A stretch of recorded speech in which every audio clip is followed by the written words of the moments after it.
I love being out on the water, whether it's, open ocean racing or it's flat water. It's a huge amount of enjoyment for me. I like the competitive elements behind it, but also at the same time, it really allows me to reflect on some of the important things of life. It's amazing how, despite all I've been through, my life will always be defined by one moment, one event. Sure, competing in the 1996 Olympic Games in Atlanta was a defining moment for me. Carrying the American flag and leading my teammates in Sydney to compete again in 2000 was a once-in-a-lifetime experience. And having the opportunity to speak, to teach, and compete since then has been a huge privilege in my life. But all of these experiences lead us back to the fateful day, the day I nearly lost my life in a construction accident. On November 19th, 1986, it was a chilly November morning and a typical workday for me. I was instructed to operate the jackhammer, and I was using this jackhammer for about 15 minutes, and all of a sudden, boom, right there, I ended up hitting 3 unmarked buried high voltage cables. There was such a large amount of electricity that was going through these cables, it actually blasted me out of the hole. I ended up sliding back down into the ditch, and there was the energized jackhammer vertically embedded into the power cables, and my knees essentially got sucked back into the energized jackhammer, and that's when I received my second round of electrical shock. The electricity was just shooting throughout my body, and it was finding all these different weak points. The back of my head, my shoulder blades, and those were some of the exit wounds, along with I had 2 toes that were blown off on my right leg. But most of the damage was to the knee area where it came in contact with the jackhammer for the second time, and I had about 1/3 of the knee compartment that was blown away on both of my knees. I was very fortunate because the firefighters were very close by. My heart had stopped because of the large amount of electricity, and they revived me, and then they ended up transporting me to the hospital. And that's where my mother came, and she can actually see the smoke, which was smoldering from my knee area, and that's when my family knew that I was in a lot of trouble, let alone trying to survive. What can I say about an accident like that? It changed my life. Nobody thought I'd be able to walk again. It took nearly 15 surgeries to rebuild my legs and over 3 years before I was able to take a single step without crutches. It's amazing that by today's standards, a simple call, a bit of paint or colored flags would have made a difference. It would have made the difference between me leaving that site on November 19th, 1986 in an ambulance or on my own 2 feet. Over the past decades, our underground infrastructure has become increasingly complex and congested. As a result, it becomes a serious issue of safety every time we dig. From simple projects like planting a tree or installing a fence, to extensive excavation that involves entire sidewalks, city streets, or agriculture lands. It is important for anyone, for everyone, to call 811 before they dig. 811 is our national one-call number, connecting excavators with their local communications center wherever they are located. The communications center's job is to notify all facility operators with lines in the vicinity of your intended dig site so that they may respond and mark their lines. Depending on state law, the free call to 811 should be made at least 2 or 3 business days before digging is set to begin, to provide enough time for the area to be marked. Neglecting this important step and choosing to dig without having underground utilities marked is choosing to put your crew and the public at risk.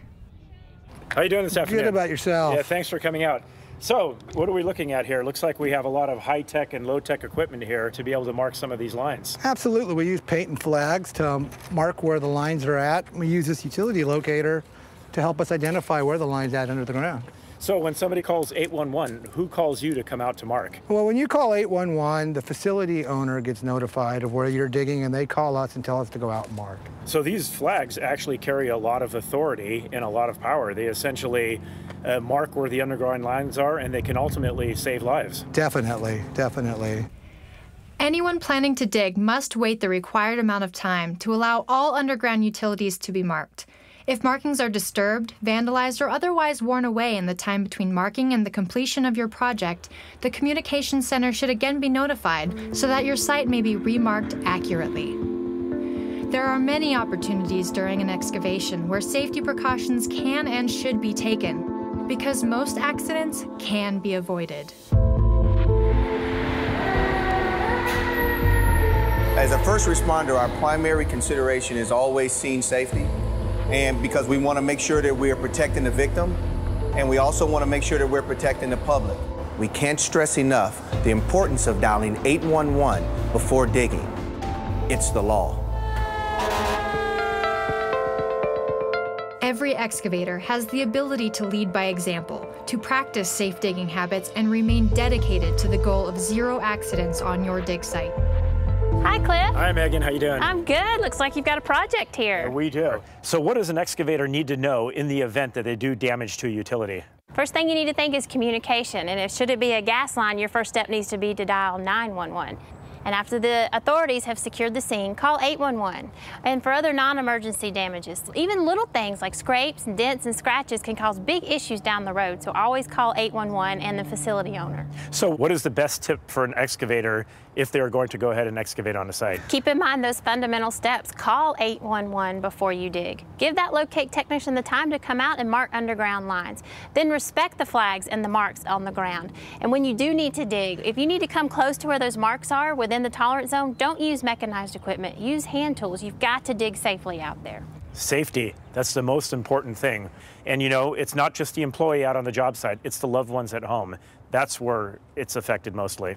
25 years ago, when I was involved in my accident, you could see the power of the utility as it blew through my boot.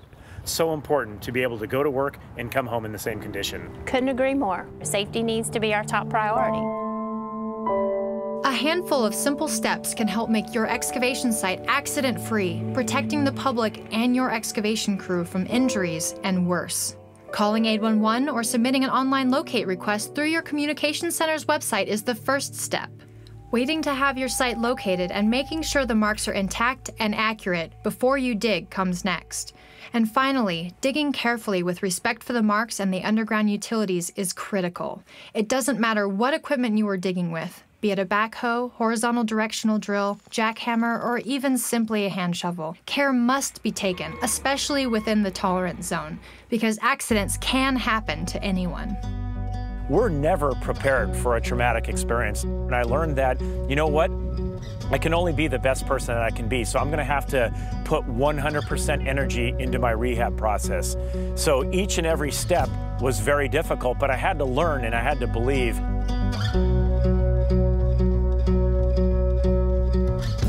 I didn't even know if I was ever going to be able to walk again, and going to being able to have this honor of representing my country 2 times in the Olympic Games and carrying that flag. You know, how does that correlate between the two? It all goes down to belief. You got to believe in yourself. It's that hard work. It's that determination. It's being able to go out there and build on your foundation. We've got to be able to set those goals, and going out there and being that best person that you can be. That's how you're going to achieve your goal. And you got to believe in it. You got to have faith. An accident-free dig site is our goal. Dedication to the goal of safe digging is a shared responsibility between the excavator, the locator, the facility operators, and the communication centers that connect them. Worksite incidents are a traumatic experience not only for the individual or the victim per se, but also for the co-workers and the family. Having a new family member in my life, a beautiful daughter, it really hits home hard. It's just so important to be able to come home in the same condition that you came to work. We never know what we're going to face tomorrow in our lives.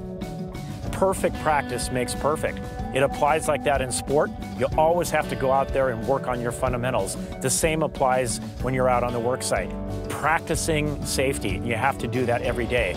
You are choosing to be a hero every time you take the steps to have your dig site accurately marked, keeping your crew and the public safe. Because safe digging is often as simple as knowing what's below. Be a hero. Respect the flags. Brought to you by Alabama 811.